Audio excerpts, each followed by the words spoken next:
Prone Ys are a great shoulder health exercise, whether you're a lifter or an athlete. You need good strength of your lower trap. So your traps travel all the way up from your neck, what you normally think of traps that do shrugs, kind of all the way down your back, and the lower trap, which kind of sits in the middle of your back, kind of between your shoulder blades, is really important for lifting your arms up like this and getting your shoulder blades to upwardly rotate, as well as when we do things like push-ups, bench presses, or even when we get into a position for a back squat. It's what keeps our shoulder blades tipping this way. It doesn't allow the front of our shoulder to kind of dive forward like this.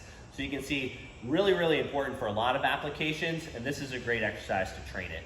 So this can be done totally prone, like off of a table or a box, or in our case, we often use an incline bench at its lowest setting. And you can do these with no weight to start, and as you get stronger, you can gradually add weight to them.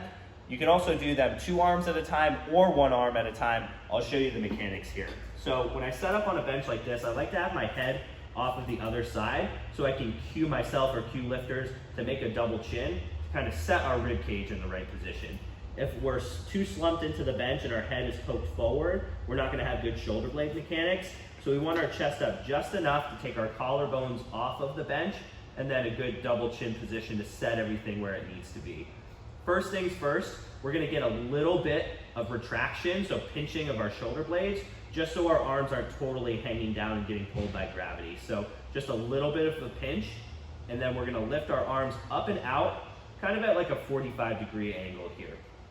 So I don't wanna lift directly to the front, and I don't wanna lift directly to the sides, but just split the difference between the two. So a little bit of lifting up, and reaching up and out here. And when I do that, I'm actually gonna feel this, the middle of my back, kind of right below where my shoulder blades would normally sit.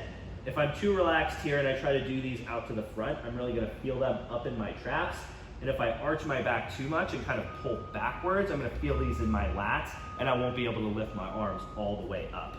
So if we're doing the 1-arm version, I like to just hold onto the bench with 1 hand to make sure that I'm not moving side to side.